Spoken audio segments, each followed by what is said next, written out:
Part 1. The First Encounter. Tracy burst in the lecture hall, her breath shallow and her tote bag banging against her side. It was her third time being late to Philosophy 101 this month, and Professor Madden had a strict policy about punctuality, not to mention a biting sense of sarcasm. The massive auditorium was already packed. Every seat on the first 3 tiers was taken, and students were standing against the walls. Panic bubbled up as she scanned the room. Please, just one seat. One. And there it was at the very back, last row, far right. An oasis. Tracy half ran, half squeezed her way through the crowd, and practically dove into it, breathless. She glanced to her left and froze for a second. The guy sitting next to her was tall, athletic-looking, with tousled black hair and a calm ease about him. He wore a denim jacket over a faded white t-shirt, his backpack carelessly open beside him. He looked over, smiled. Close call, huh? Yeah. Tracy mumbled, grateful for the seat and not sure what else to say. She usually avoided small talk with strangers, but this guy radiated openness. He nodded toward the front. You've missed nothing but a 10-minute rant about Plato being misunderstood. You're good. She chuckled. Thanks. The professor's voice boomed again, diving into Kierkegaard. Tracy tried to focus, but her mind kept drifting. The guy next to her tapped his foot lightly to a rhythm only he seemed to hear. When the break came, Professor Madden stepped out and left the room buzzing. Then the guy next to her stood up and clapped his hands. Hey, everyone, he called out. How about a little intermission jam? He pulled out a guitar. Wait, when had he even brought that? And began strumming. I'm Nick, and this one for the sleep-deprived philosophy majors out there. He started singing, Hey There Delilah. Smooth voice, confident stage presence, playful delivery. Students cheered, some recording him on their phones. Even the TA clapped along. Tracy was stunned. He had a certain charisma that pulled people in, the exact opposite of her introverted energy. She didn't know if it was admiration or envy. Maybe both. As he played the final chord, Nick caught her eye for a half-second, then turned back to the crowd with a grin. And just like that, he was back in his seat, drinking water like he hadn't just hijacked a philosophy class. She didn't say a word. Neither did he. Part 2. Serendipity strikes again. The next afternoon, Tracy met her roommate Kelsey for lunch at Frank's Flame, a diner-style burger joint popular with students. They grabbed a booth, and Kelsey began complaining about their microeconomics professor again. Tracy barely listened. Her eyes were drawn toward the counter. It was him.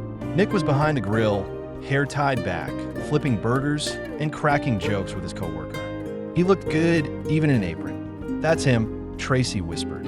Ooh, the guy who sang. From class. Kelsey turned. Ooh, cute. That your college crush.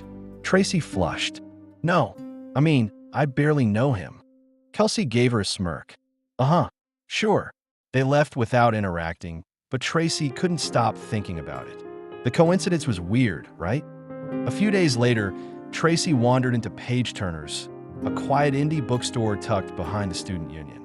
She always went there when she needed peace. She was completely absorbed in thinking, fast and slow, when someone stepped into the aisle. That one's a trip, a voice said casually. She turned, and there he was again, Nick in a white button-up shirt, holding a copy of The Alchemist. He gave her a polite nod. Enjoy, then walked past and disappeared into another aisle. Tracy stood frozen. Third time, 3 completely random, unrelated places. And yet, same guy. The universe had to be messing with her. But still, he didn't recognize her. Didn't seem to. Maybe she was invisible to people like him. Outgoing, confident, magnetic. People who didn't rush to class because they'd overslept after rechecking a spreadsheet assignment 5 times. Part 3. The letter never delivered. In the days that followed, Tracy found herself more and more drawn to Nick, like a silent orbit, invisible yet persistent. She spotted him in the library, at the sandwich shop near the dorms, and once while he was playing volleyball on the campus lawn. Each encounter was brief, accidental, and he never seemed to notice her. Still, her heart didn't care. It raced every time she saw him laugh. One quiet evening, unable to hold back anymore, Tracy decided to do something she had never done: write a confession letter. Dear Nick, I don't know if you remember me, Tracy, from philosophy class. We sat next to each other once and I've seen you around a few times. I guess I just wanted to say, you have this light, a kind of energy that makes things feel less heavy. I admire that. And I guess I like you a lot. I'm not great at saying things out loud, but I wanted you to know. T. She folded the letter, slipped it into a soft cream envelope, and carefully wrote his name on the front. The next day, she found a girl named Olivia, one of Nick's classmates, and asked if she could help deliver it. Sure, Olivia said cheerfully. I'll make sure he gets it. Tracy waited. 1 day, 2, a week. No reply. Nick didn't say anything, didn't look at her. He just walked through campus with his usual warmth and confidence, as if nothing had changed. Her heart sank.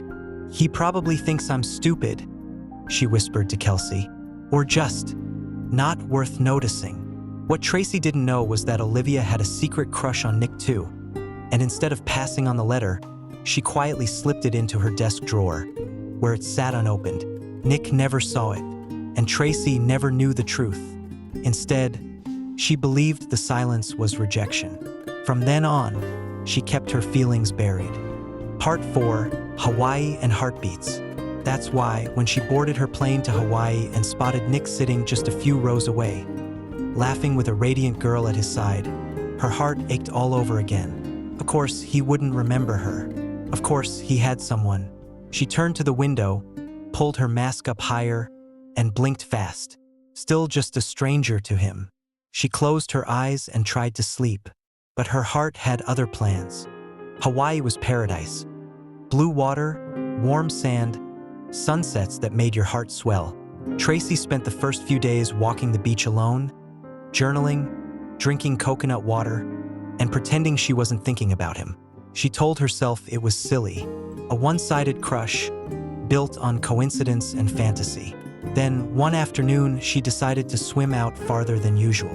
The water was warm, waves gentle, but out of nowhere, her leg seized up. A sharp, searing pain shot through her calf. She gasped. Cramps. She tried to tread water, but panic kicked in. Her arms thrashed, her vision blurred. Then strong hands around her waist. Hey, got you. Don't fight me. Just breathe. Nick. Somehow, in some twist of cosmic design, he was the one who saw her. He pulled her gently toward shore, never letting go, speaking calmly until they were waist deep. He helped her to the sand. You okay? He asked, brushing wet hair from her forehead. Tracy nodded, heart racing. Yeah, just a cramp. He knelt beside her, eyes searching hers.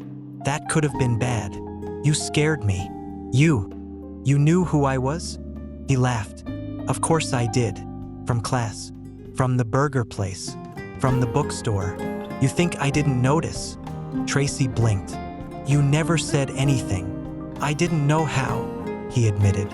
I mean, how do you start a conversation with someone you keep running into like a walking rom-com? She smiled. You sing at them in class? He grinned. Guilty. Part 5. The truth comes out. A few days later, they sat on the hotel balcony, coconut water in hand, watching the Hawaiian sun melt into the ocean. Nick turned to her, voice soft.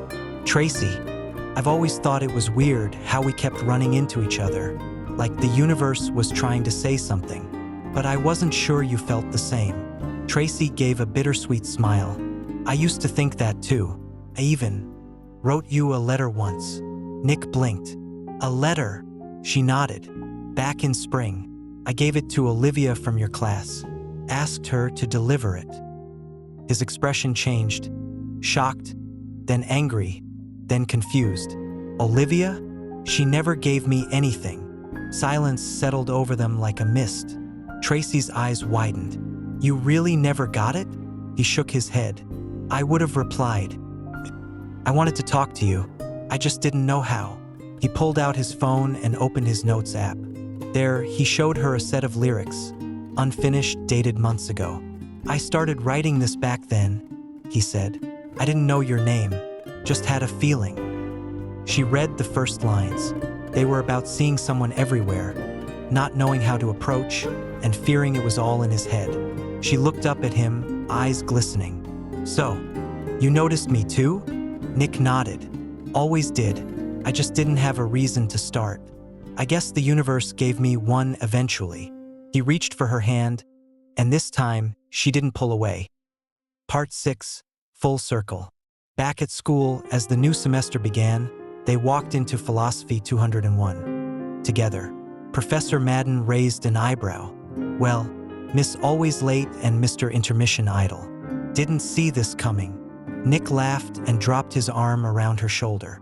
"Guess the universe did. And Tracy?" She smiled.